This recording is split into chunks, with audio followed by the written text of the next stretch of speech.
Go ahead and peck your dookie chicken. Go do what you do best. Go ahead and peck your dookie chicken, and the Tigers will do the rest. Take the fish out of water and try to make it drive the car. And that was abrupt. Yes, the brand new intro to the Not Bobby Durkins show. Because I'm Brian Knight. I'm not Bobby Durkins, at least not here. Might see you later. You never know. But thank you for joining me on the show. Listen, the state of South Carolina has three very well-known quarterbacks. And maybe I've missed this. Maybe someone's done this in the past. But at least recently, no one has talked about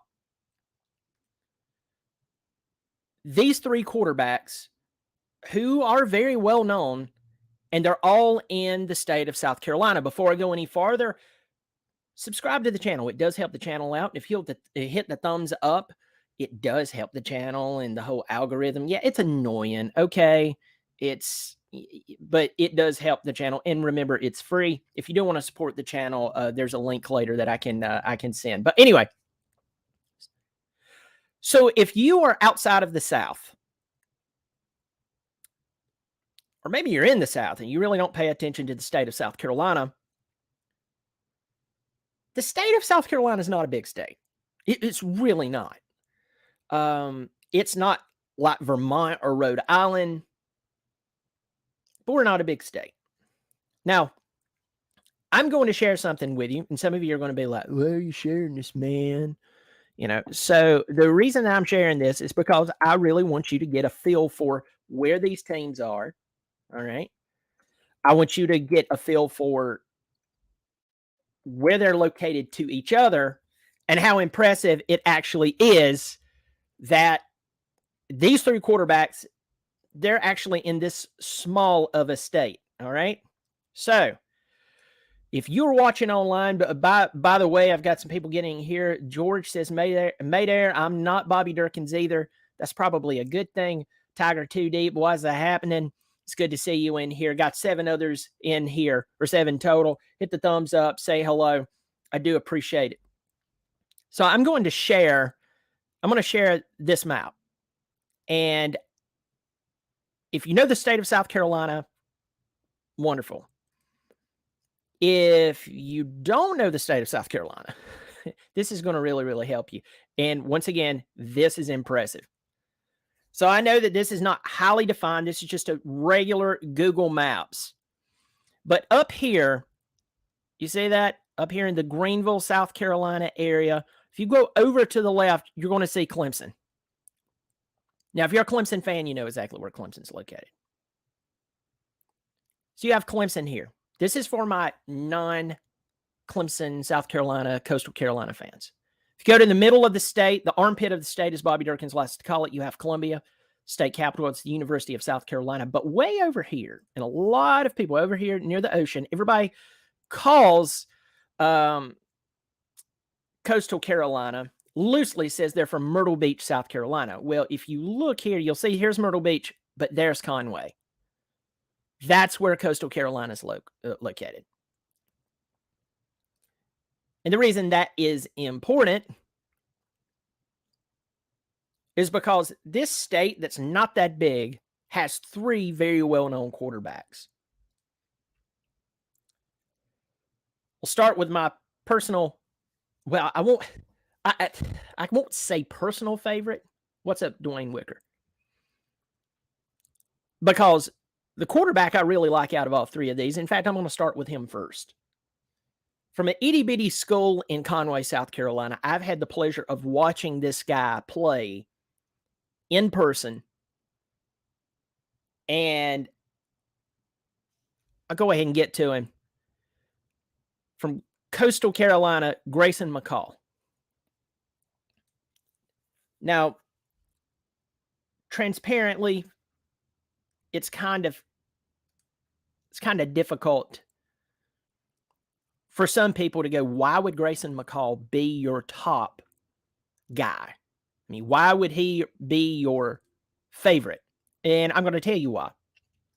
First of all, just give you a little background on him. He's 6'3", 215 pounds. He's out of Indian Trail, North Carolina. For those of you who really don't know where Indian Trail, North Carolina is, it is part of the Charlotte, North Carolina area. Coming out of high school, he was not highly recruited. He goes down to this itty-bitty school that really nobody knows about until a certain guy named Jamie Chadwell, who just recently left, go to Liberty to be the coach because they're going to pay him way more money. Brings him on, turns the program around, put the program on the map, especially after that 2020 win against BYU. Remember the whole BYU had Zach Wilson playing quarterback for them? It was the Mormons versus the Mullets, tongue-in-cheek. And that was the game that let everybody know that Grayson McCall was alive and well. So I'm going to go over some stats for him in just a second. But you have Grayson McCall. He entered the transfer portal and decided to stay at Coastal Carolina.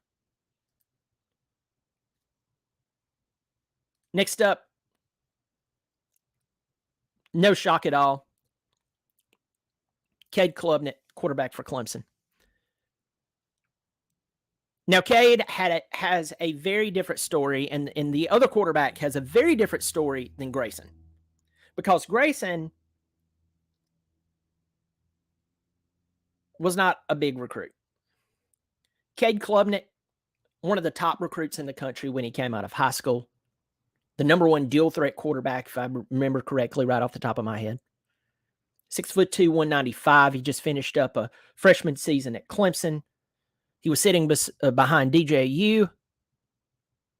He had the incredible game against North Carolina, where he came in, took over, won the ACC championship, playing in a very anemic offense. But there's a lot of potential for this kid. But he's going into his sophomore season. He has the keys to the car. Grayson McCall has the keys to the car. So we have Cade Klubnik.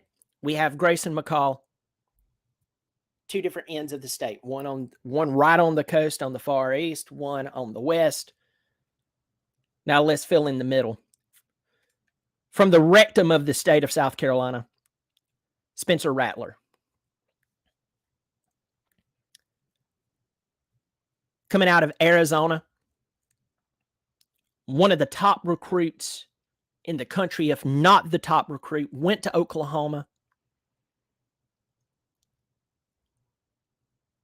Everybody was expecting great things out of him. 6'1", 215. So he's not tall, but he's not short. Goes to Oklahoma.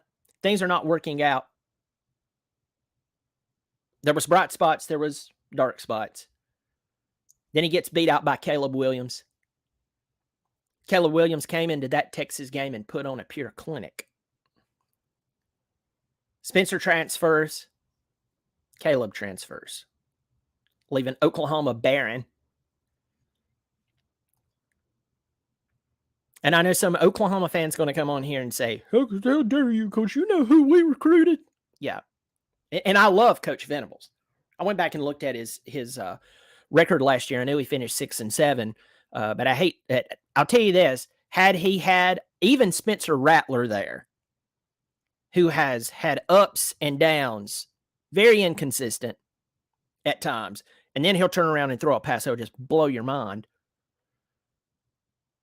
And you're like, oh, that's the reason he was rated so high. And then you'll see him dip back down and you're questioning things. But anyway, I know some Oklahoma fan out there is going to say something. Well, that's fine, Oklahoma fan. But had you had one of these guys, especially Caleb Williams, but Spencer Rattler would have worked, you lost like a total of 4 or 5 games by 3 points. One game by 7. So it was like one game by 7 and then like 4 games by 3 points. You can fix that with a solid quarterback. Now, the 49-0 to Texas, you can't fix that. That's with just a quarterback. There's a whole lot more going on than that. 31-point loss to TCU. But if you would have just won those games that were 3 points, forget even the 7 points, you would have lost only 3 games last year.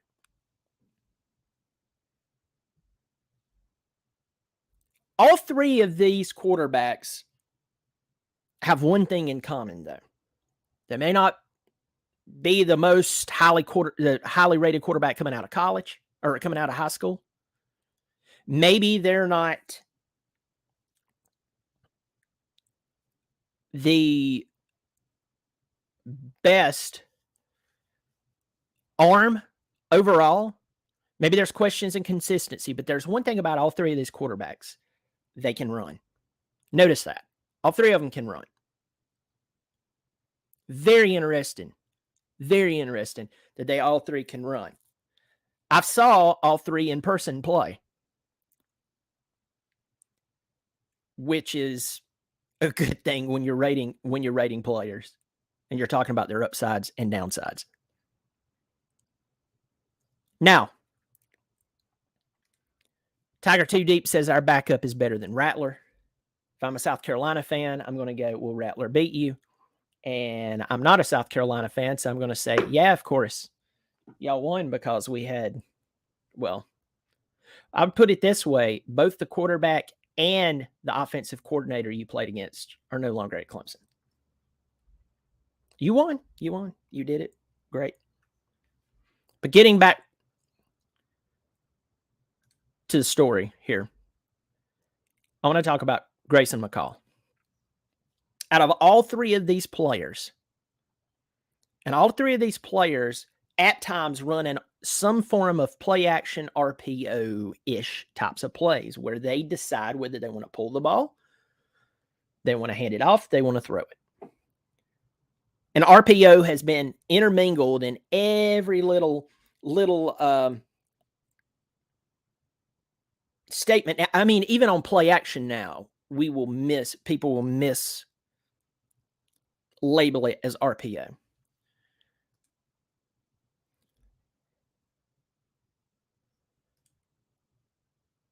Eric Weir just asked, not Bobby D, or is it your connection? Is it your connection or is it mine? I really don't know. Is anyone having difficulty seeing my connection? If you're having a problem, please let me know.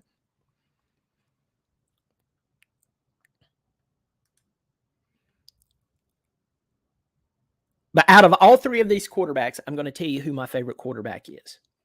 Grayson McCall. Well, Brian, he doesn't play in the ACC. He doesn't play in the SEC. Folks, again, whether in person or on TV, I have watched all 3 of these quarterbacks play. I watched Rattler when he was at Oklahoma. I had to sit and watch Cade sit when he should have been playing. Which, if you're just going to throw screen passes out to the right or the left,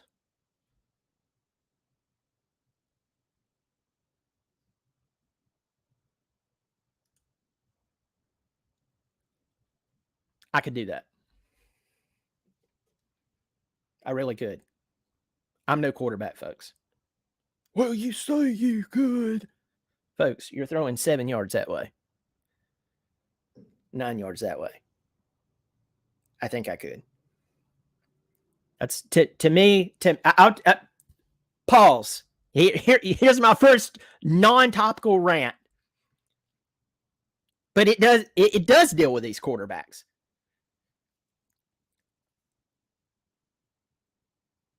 Wide receiver screens, I know it's to get the ball in the speedy playmaker's hands out in space. I get it. But to me, the wide receiver screen and the bubble screen is just a few notches below a fake punt. It's just a few notches below a flicker. You hand the ball off to the running back in shotgun formation, and before he crosses the line of scrimmage, he tosses it back to the quarterback, and the quarterback throws the ball on a streak or a deep post. But if you keep running the flea flicker, they're going to know what you're doing. If you keep running a fake punt, they're going to know what you're doing. I've sat and watched Grayson McCall in person. And I want to tell you what my benchmark is, how I'm measuring this. I watched Trevor Lawrence play in person. I watched the guy. I watched him go through his progressions. I am not saying that Grayson McCall is as good as Trevor Lawrence. I'm not saying that. But I am going to tell you that Grayson McCall on the RPO, faking the handoff and pulling up and hitting someone in stride on a dart, on a rope, 30 yards downfield in college. I'm going to catch crap for this one, but I don't care. It won't be the first time, won't be the last. It was just as good as Trevor Lawrence, and I saw it in person. I could not believe how the ball got out of his hands that flipping fast. Now, just to give you some stats here. In 2019, the kid came in, barely played. He only had 4 attempts. It was no big deal. In 2020, that was his breakout season.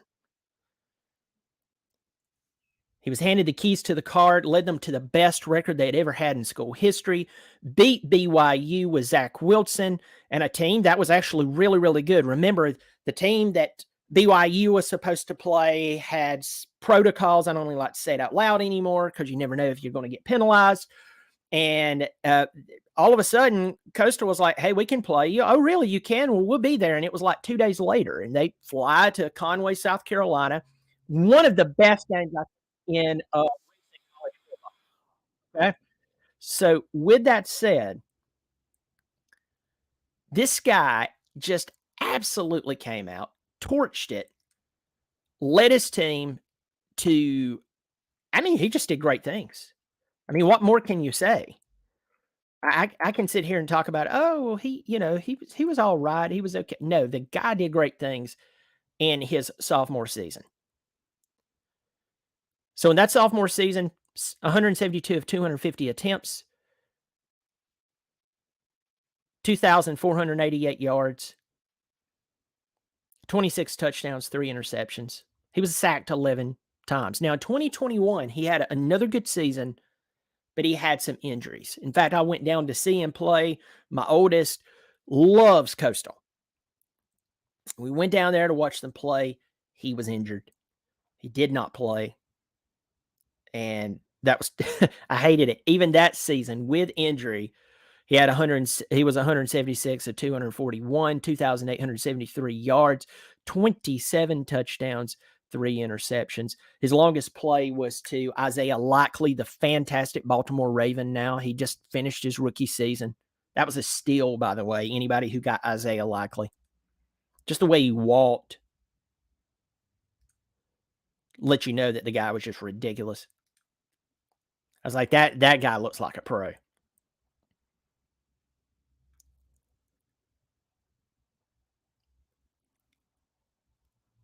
They lost 1 or 2 games that season right off the top of my head. Then last season, he battled injuries yet again. He was 207 of 297 attempts. Notice he's throwing the ball more. No Isaiah Likely, still 2,700 yards, even 24 touchdowns, 2 interceptions. But he was sacked 19 times. He faced injury. Also, he didn't have Isaiah Likely. And they did get torched in some games last year. Now, with that said, that was not his fault, especially the Old Dominion game. The Old Dominion rushed for like 400 yards on them. That's not – I don't care if you have Tom Brady back there in his heyday. Tom's going to go over to the defensive coordinator and absolutely say unspeakable things to him and say, I can't keep this up. Y'all supposed to stop them somehow. Grayson McCall, let's go on to rushing. Start with 2020. Once again, 2019, he barely played. In 2020, He carried the ball 111 times, 569 yards, 7 touchdowns. He had a 62-yard long run. In 21, 93 carries, 290 yards, 4 touchdowns. Longest was a 25-yard run. In 2022, once again, a lot of injuries. If you'll notice here, he's having a more difficult time running. His average per run went from 5.1 to 3.1 and then 2.1, 91 carries, 195 yards, 6 touchdowns. By the way, for all us Clemson fans who missed the long plays, in 2020, Grayson McCall had a 75-yard touchdown pass, 99, as I said, in 2021, and 75-yard touchdown pass in 2022. Now, how will things transpire with Beck versus Chadwell? Chadwell is a fantastic offensive mind, one of my favorites.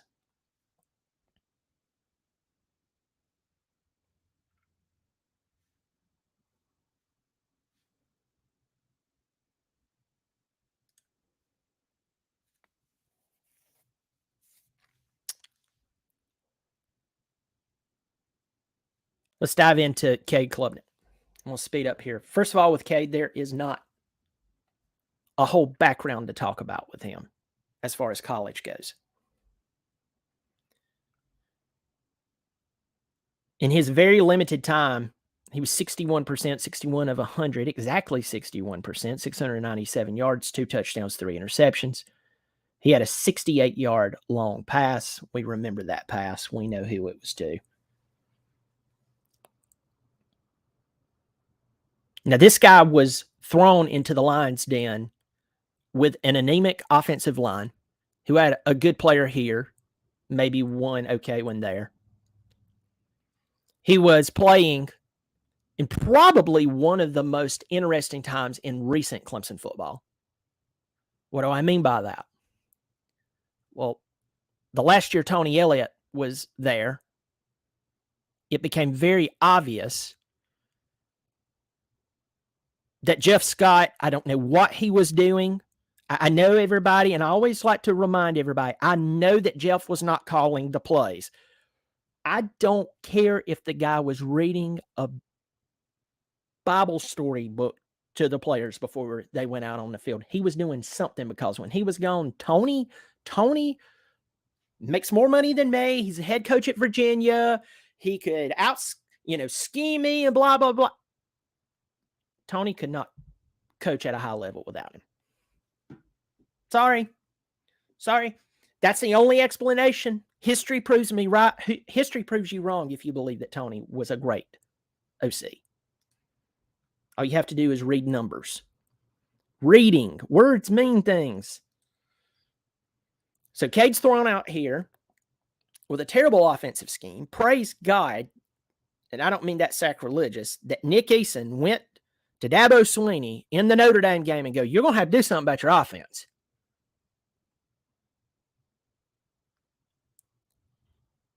But young Cade was thrown in that game. He was trying to make something happen. Everybody's like, he shouldn't make something happen. What was he supposed to do? What was the kid supposed to do? You go out there into a terrible offensive scheme, and because of your terrible offensive scheme, they've basically done nothing. They've put your defense at a bad place, and they tell you, hey, we want you to take over the ball in your own end zone in South Bend, Indiana. He shouldn't throw the ball off his back foot. And you know what's funny about him throwing the ball off his back foot and it getting intercepted? Was they put DJ right back out there.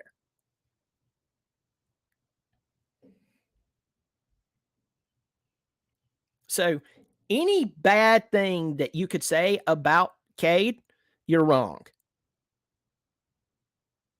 I'm just sorry. Does he need to develop? Yes, he needs to develop.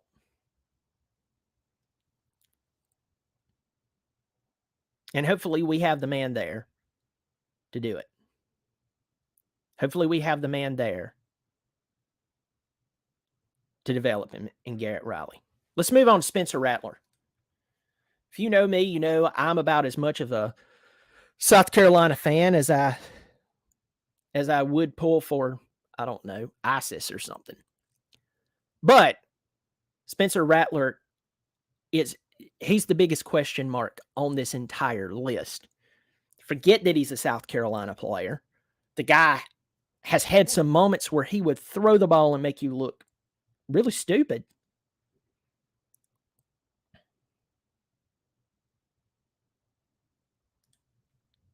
But at the same time, he had those moments.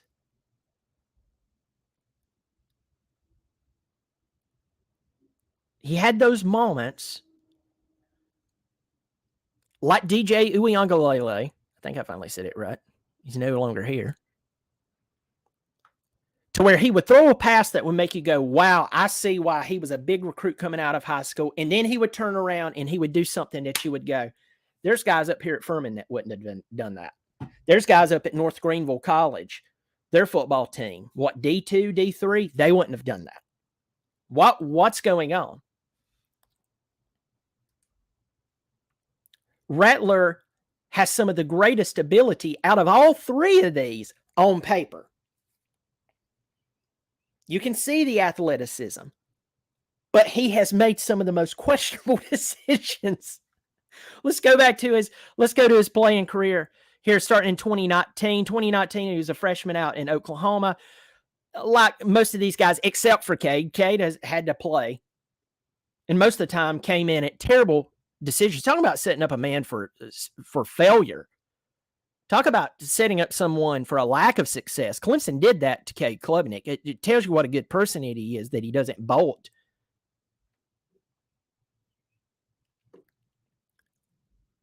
But 2019, Spencer Rattler, he was 7 of 11, 81 yards, no big deal there. 2020, the guy was 214 of 317 attempts, 3,000 yards, 28 touchdowns, 7 interceptions. He had a 61-yard long play. For some reason, this is not giving me his stats right now. Overall stats. I want to see his rushing stats. Pulling that up right now, folks.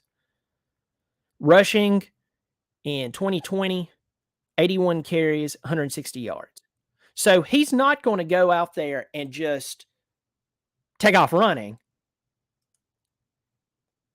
He's going to look to pass first. That's one thing that I do like that he does.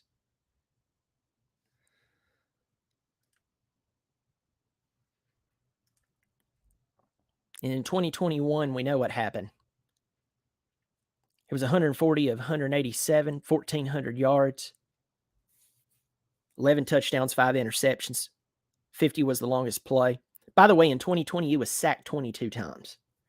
I don't care if South Carolina, which I know that was at Oklahoma, but I don't care if he's a South Carolina player, Oklahoma player, plays for the Red Hat ladies.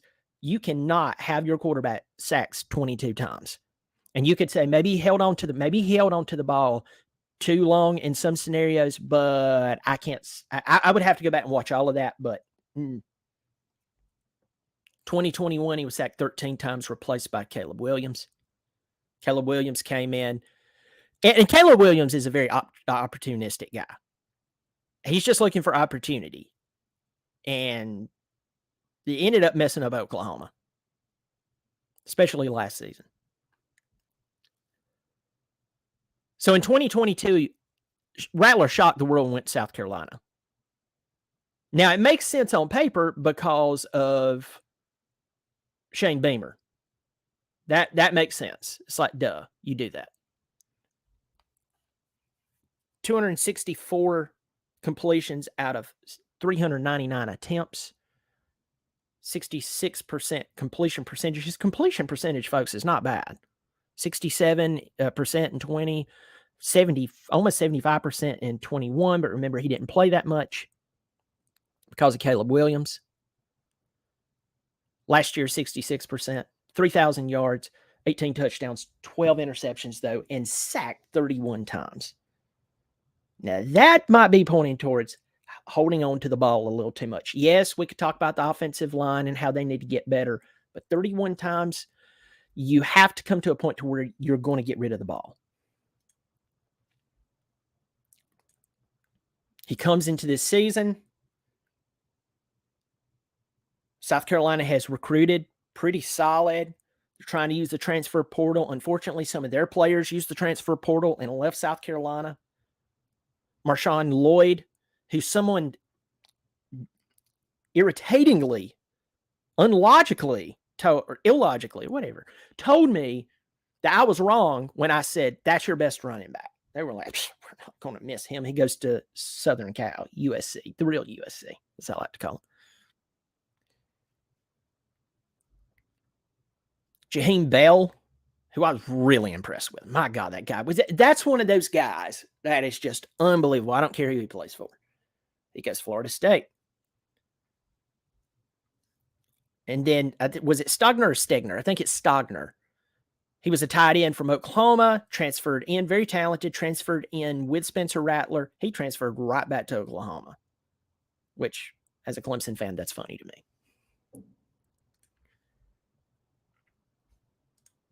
This is hilarious. Is it Miggity or Midgety? 6. Leslie Jordan lives on as a college football pundit. Okay.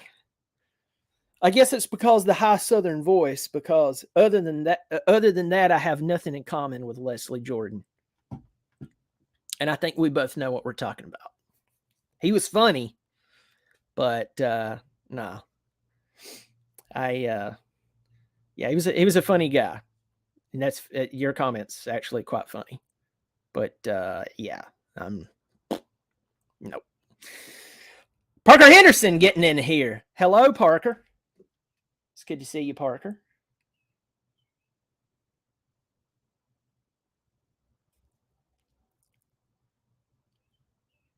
Ted Jackson says DJ Ukulele will win the Heisman this year. Yeah, I think you're being funny. I think he's going to do a lot better, transparently. I've said that over and over.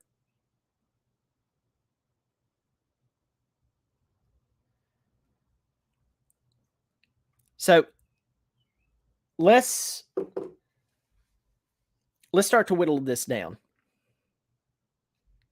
The most inexperienced quarterback on this list is Cade Klubnik.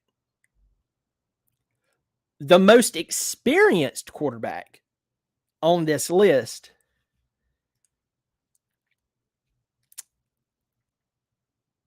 in big game situations, unfortunately, would go to Spencer Rattler. Now, I know my Chanticleers, I know they're going to be like, how can you say that? Listen, Spencer Rattler has played against a lot bigger teams than Grayson McCall has. Now, let me pause there. When Grayson McCall entered the transfer portal, I was sitting there going, anybody with half a brain, if I was Alabama, I would have went after Grayson McCall. He's that good. Alabama missed out. You're talking about over Tyler Buckner? Yep, over Tyler Buckner. Talking about over Sam Hartman? Abso-flippin-lutely.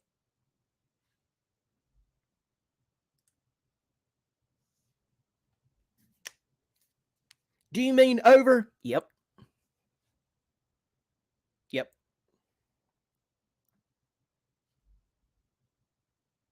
100%. But the least experienced quarterback is Cade Klubnik. The most experienced, big games, Spencer Rattler. The winningest quarterback between all three, and that's unfair to Cade because the experience, Grayson McCall. And if I had to pick a quarterback right now to lead my team into victory,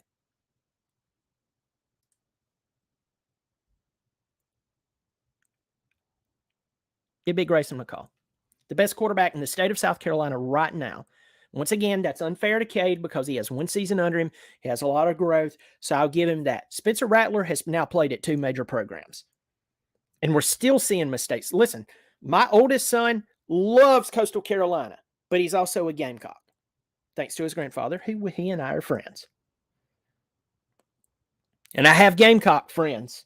But I'm going to tell you, if you talk to Gamecocks who are realistic about football, like I'm realistic about Clemson, and I have Clemson fans who get really ticked off at me that I would even dare say anything against anyone. at Clemson.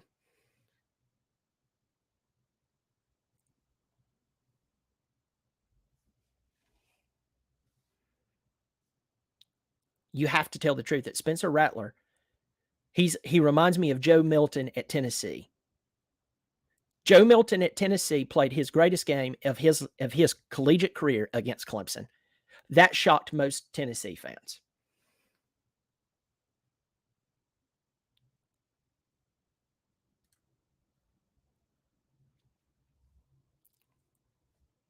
Real quick, just say hello to a few people. Parker Henderson, Ted Jackson, G. Witt, 1961, Dwayne Wicker, Tim Russell.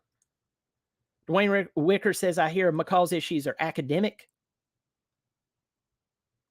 Fortunately, he plays football, maybe, and he's at Coastal. And no offense to Coastal, but Coastal is not some great academic school. Tim Russell, rumor has it Stetson Bennett still has one more year of eligibility. I would not be shocked, my friend. I'm waiting on that Disney movie, too. RR got in here. All right, folks, I have been on here for 36 minutes. And I'm going to do something. I'm going to do something a little different. And I don't know if I finished what I was saying about Spencer Rattler, but Spencer Rattler, it has a lot to prove. He's like Joe Milton. Joe Milton is a freak of an athlete, but he can't throw a 5-yard pass without trying to throw it through somebody.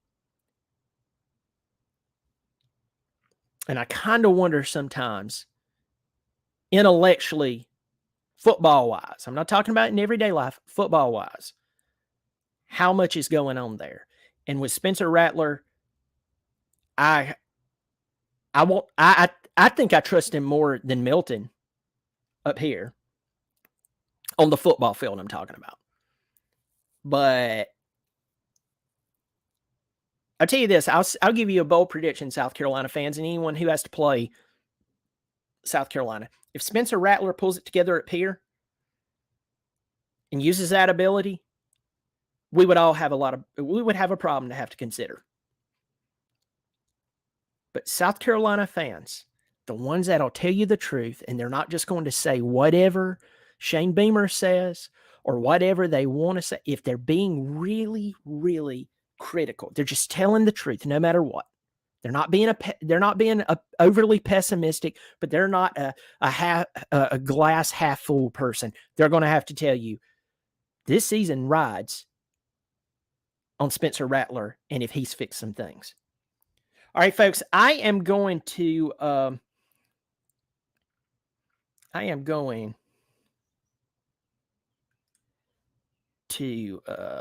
me see. Gee whiz, are you on to John Knight? I know a Jonathan Knight. In fact, I'm kin to him, but I don't know if it's the same John Knight that you're talking about. So, folks, I'm going to see if I can share a link, and if you want to come on.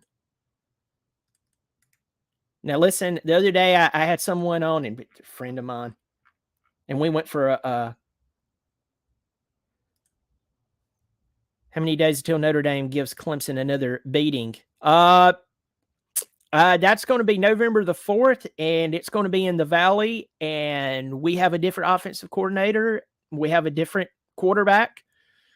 Y'all have a lot of questions too, my friend. Remember, the second team I pull for, so Clemson's my first and foremost. Remember my second team, Notre Dame. I do pay attention to Notre Dame. I know that's sacrilege in the South. I'm putting in my StreamYard. I will tell you, keep it. If you want to hop on real quick and want to talk to me, want to talk with the group, please keep it clean. If you try to stay off politics, I know it's difficult at times. Let's just talk football. But if for some reason you violate that, I'm just going to cut you off. And it's second of all, we're going to keep it very, very short because, well, I have a job to do, and I've done this on a break. It's a slow Monday morning for me. So if anybody wants to hop on, I just put the link there in the chat. We'll chat for a second. I may be only able to take one or two, but if nobody wants to come on, it's no big deal. So what do I see in store for both of these teams, or all three of these teams? South Carolina, I'll start with them. They have Shane Beamer. Shane Beamer is, I mean, let's just be honest with ourselves. This guy probably has more life and energy than South Carolina has seen in quite a while.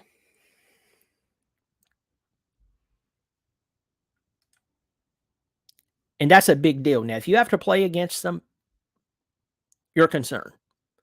I've said that Dabo Swinney and Shane Beamer have a lot of similarities.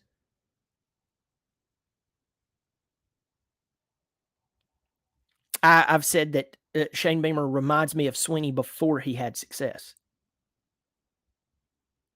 Now, in the words of Andy Sandberg as Nicolas Cage on a Saturday Night Live years ago when it used to be funny, that's high praise. That is high praise. I believe Shane Beamer is a better coach than his dad. What? Yeah. I really do. But a lot of South Carolina success and top end is going to lay directly on the shoulders of Spencer Rattler. Well, duh, it always does with the quarterback. I'm just saying it out loud, folks. If he is really talented, this is the time to tap into it. If he really wants, listen to me, if he really wants to get the proverbial monkey off his back that he has not filled in the way into things that he should fill in, or he has not developed. I'm sorry, y'all. I'm very inspecific and said something that doesn't even make sense there. If he has not developed into the player, if he wants to get that off his back, that he has not been the player that everybody thought he would be at Oklahoma, South Carolina was just glad to have somebody like him. Although I think they majorly messed up with Helinski. Majorly. And even Bentley. I was there the 93 for 510 against a Clemson team that went on to win the national championship 44-16 over Alabama. I was there. Yeah, he had Debo Samuel, but my friends, Debo did not account for all 510.